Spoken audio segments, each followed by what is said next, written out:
voir vraiment, mais on est dans le noir. Première nuit en Bulgarie, on doit monter dans un monastère.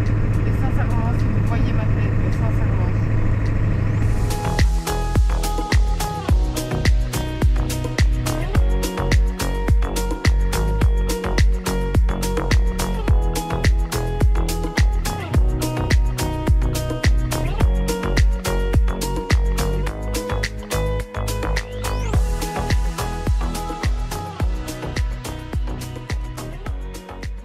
Nous, c'est les Waffles. Nous avons décidé de parcourir le monde en famille. Après avoir découvert l'Europe pendant 1 an, nous t'emmenons sur les routes d'Asie avec Jeff, notre camping-car américain. Bienvenue dans cette nouvelle vidéo. Bonjour à tous. Nous voilà à Sofia après 3 jours intenses de route. On y est arrivé samedi soir, on a fêté Nouvel An avec les copains. Et par contre, Jeff souffre un peu. Voilà, dernière partie du trajet, au moment où on a passé la frontière bulgare. On a vu de la fumée blanche commencer à s'échapper quand on accélérait un peu trop fort. Donc ouais, petite inquiétude de ce côté-là pour nous. Donc c'est quelque chose que sans doute on va essayer de régler assez vite. On va aller voir, alors on n'a toujours pas d'eau non plus, donc on vit sur 2 bidons. Donc on va remplir l'eau et puis trouver un garage qui sera capable de connaître. Ouais, au moins de poser un premier diagnostic et voir nous ce qu'on fait ensuite. On y va? Explique-nous. On est dans le pipi. Voilà. On s'est rendu compte que notre toilette Trobolo, elle fouillait. Bah, parce qu'on n'avait peut-être pas le bon raccord, pas le bon joint. Donc on y a regardé de plus près et en fait au final l'urine elle s'est coulée par là. Normalement elle passait dans un manchon qui est je sais plus où. Et qui en fait ça débordait du manchon. Donc on faisait pipi et en même temps on faisait pipi sur notre camping-car. Donc le sol est imbibé de pipi, ça pue. Ça vous avez de la chance, vous n'avez pas l'odeur. Et ce que vous voyez par terre, c'est de la bicarbonate de soude, je crois que c'est ça? Oui, on va essayer de canaliser l'odeur. En fait, au départ, comme on croyait que c'était le tuyau qui n'était pas bien mis, on a remis le tuyau et puis je fais sécher là depuis 2 jours. Sauf que je dis à Nico, le manchon il se met quand même un peu trop facilement à mon goût. Et donc en fait, on a fait un test avec de l'eau et on a vu que ça débordait. Ça déborde par au-dessus. Donc en fait, c'était pas juste que j'avais mal mis. Donc non seulement j'ai pas remis le tuyau dans le trou, donc déjà on a fait pipi pendant 3 jours sur le sol, mais alors là en plus il y a des débordements en plus. Voilà la joie du camping-car. Pour ceux qui se posent la question, en fait on a ce qu'on appelle un WC nautique. Enfin on avait un WC nautique et donc on a décidé de réutiliser la cuve en dessous pour l'urine.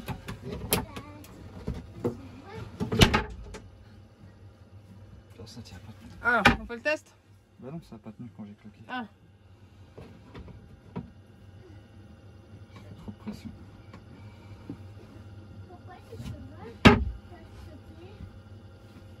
Ça tient là?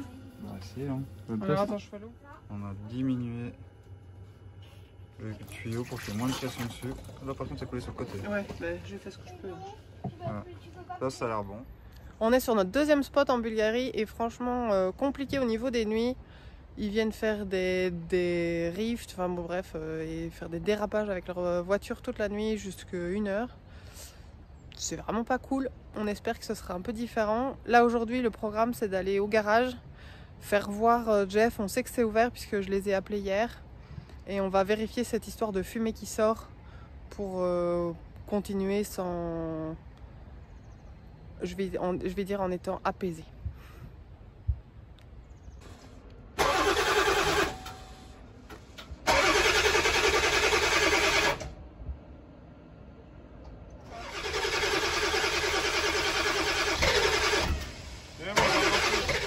Nous voilà au garage, on va aller essayer de se débrouiller pour expliquer les histoires en anglais. Tout va bien. Alors on a eu Alex au téléphone et d'après ce qu'on lui a expliqué, les vidéos qu'on lui a envoyées, il pense au démarreur. Et on va demander de vérifier aussi les soupapes si j'ai bien compris, mais Nico vous expliquera peut-être ça plus tard. En tout cas, là on va déjà essayer d'expliquer tout ça en anglais au garage. Alors il faut quand même savoir que ici le garage a l'ordinateur. C'est l'ordinateur qu'ils avaient à l'American Garage en Belgique. Et là apparemment le diagnostic fonctionne. Alors on n'est pas encore au bout, donc on verra si ça fonctionne jusqu'au bout. Mais il est en train de faire tous les tests.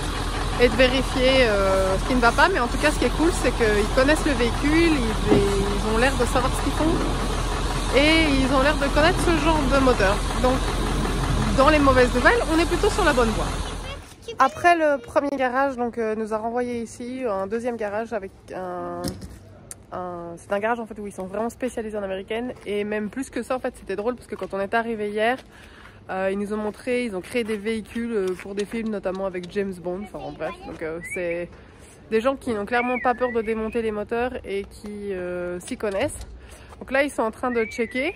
Alors évidemment ce matin, Jeff démarre au premier préchauffage. On a fait 3 préchauffages et il a démarré direct, pas de fumée. Donc c'est un peu frustrant, c'est un peu genre, vous savez, l'enfant malade qu'on emmène chez le médecin et qui n'a plus rien.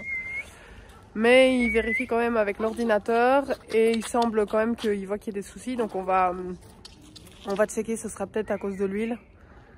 Mais voilà, on n'a rien sans rien. On sait qu'on a eu des soucis d'huile sur le chemin d'aller. Donc voilà, on croise les doigts pour que ça reste pas trop grave, qu'on puisse le réparer assez vite et qu'on puisse redémarrer d'ici.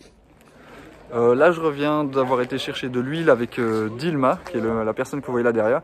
Alors ce qui est complètement fou, c'est qu'on est en Bulgarie, on est dans les faubourgs de Sofia, et je trouve un mécanicien qui a une connaissance incroyable en véhicule américain. D'ailleurs je vous montre son véhicule et le nom de sa société. Et donc lui, ça fait des années qu'il travaille sur les véhicules américains. Il a tout de suite pris le diagnostic de Jeff en main. Il y a un problème aux injecteurs, ça c'est pas la bonne nouvelle. Il y a 3 injecteurs qui sont restés ouverts. Il pense que c'est à cause de l'huile qu'on a mis dedans qui est trop épaisse. Et donc il propose une huile moins épaisse, ce qui expliquerait aussi qu'on fume à froid et pas à chaud. Donc on va faire ce test là, puis il va faire un diagnostic et voir si les 3 injecteurs problématiques qui sont restés ouverts se ferment. À ce moment là on aurait résolu le problème et ça irait bien. Il y a un 4e problème sur les injecteurs, c'est qu'il y a un des injecteurs où il y a un problème de câblage, donc ça c'est un peu plus compliqué parce que le moteur sur les Econoline est vraiment mal mis, et donc faire ça c'est compliqué. Et puis on va sans doute regarder pour le préchauffage qui pose des problèmes, mais au final peut-être qu'on pourra partir d'ici assez vite et pas faire tomber tout le moteur comme j'avais peur. Bon, il semblerait que ce soit bon. On a changé l'huile, apparemment l'huile qu'on avait mise n'était pas bonne. C'est Nico qui a suivi tout ça, moi je me suis occupée des enfants pendant la journée, mais donc a priori on va refermer le capot et pouvoir partir. On va juste lui demander de l'aide là pour ouvrir le gaz, parce qu'apparemment il faut juste une clé, je sais pas, et donc on va leur demander s'ils ont ce qu'il faut. Comme ça on pourra aller faire le plein de gaz, et puis moi je vais aller à la scierie là à côté pour essayer de voir s'ils ont des copeaux de bois. Je suis avec Dilma, on cherche des pièces pour connecter la bonbonne GPL. Ce qui se passe, c'est que l'adaptateur belge-allemand qu'ils ont mis sur la bonbonne, ils l'ont collé au lock-tit, donc on n'arrive pas à la défaire. On en a vidé la bonbonne de gaz, on a défait, mais là on ne trouve pas les pièces pour connecter. Donc on fait déjà des magasins et on trouve pas.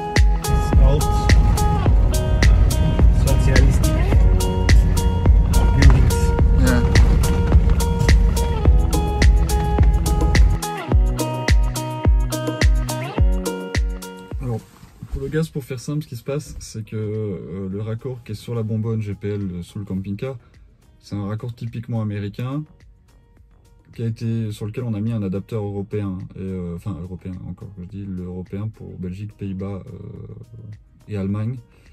Il est coincé dessus, on n'arrive pas à l'enlever, alors on a cherché un autre raccord directement sur la bonbonne, ça on trouve pas parce que c'est une taille américaine.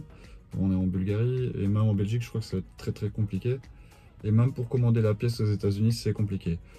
Du coup, ce que Dilma il a trouvé, c'est quelqu'un qui va nous forer la pièce. On va pouvoir mettre l'embout, on va pouvoir le forer et le mettre cet embout de cette taille là dans la pièce directement. Donc on va garder le raccord sur la bonbonne tel qu'il est avec son étanchéité, et puis venir visser cet adaptateur coupelle qui est un adaptateur utilisé un petit peu partout, sauf plus celui-là parce qu'il n'y a plus les joints et il n'y a plus tout ce qu'il faut, mais on va en chercher un nouveau qui lui sera valable pour pas mal de pays, et surtout qu'on pourra mettre des fers, et donc je vais pouvoir commander une série d'adaptateurs pour les autres pays. Voilà. Bon, maintenant il ne reste plus qu'à attendre que le gars il prépare la pièce. Donc en attendant je visite les quartiers des artisans à Sofia. Bon, ce qui est assez fou dans cette histoire, en fait, c'est qu'on utilise les connexions d'Ilma qui connaît plein de gens dans Sofia, donc il m'emmène dans des petits magasins où on a déjà récupéré les pièces qu'on va mettre sur l'ancien système une fois qu'on l'aura foré. Donc, et alors, en plus, ce sont des pièces interchangeables, donc je pourrais passer sur le système belge-allemand et puis sur le système, on va dire, des autres pays. Et je pourrais éventuellement racheter encore un autre accord qui me permettrait d'aller dans encore en plus d'autres pays, donc voilà, c'est assez dingue.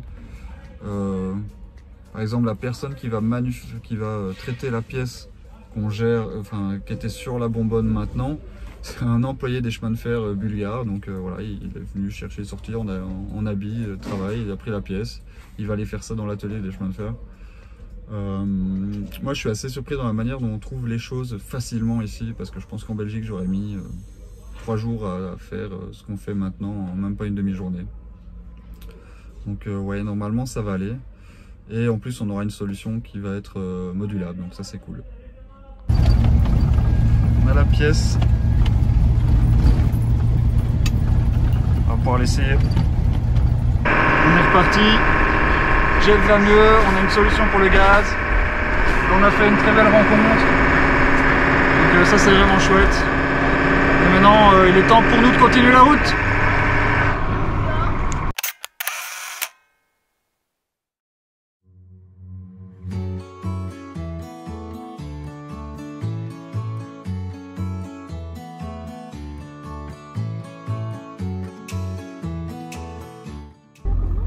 Vas-y, dis-nous ce que tu as sur le cœur.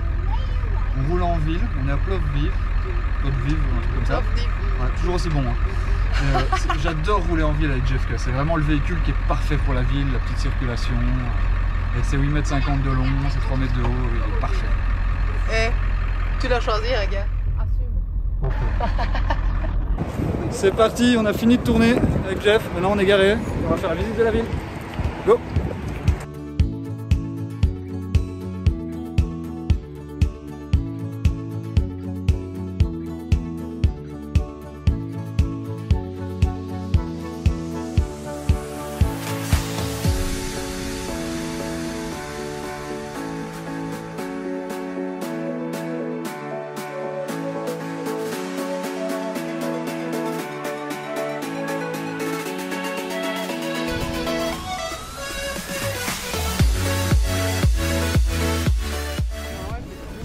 Alors ça va tout le monde? On avait faim. Qu'est-ce que tu manges, je sais? Je sais pas, pas le nom. Un donneur. Attends plus tard. Non, c'est un donneur.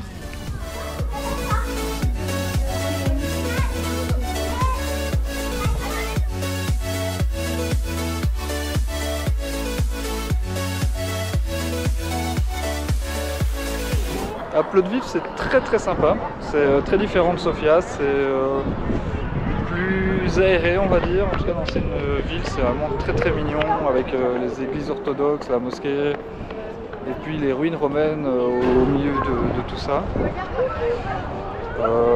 Ouais, c'est vraiment beaucoup plus de charme, vraiment l'ancien quartier c'est très différent. Plovdiv ça fait une ville du sud de l'Europe. Et Sofia, ça fait vraiment capitale de l'ancien bloc soviétique. Enfin, c'est un peu dommage de faire une comparaison, mais voilà, c'est pour vous donner un avis de ce qu'on a vu.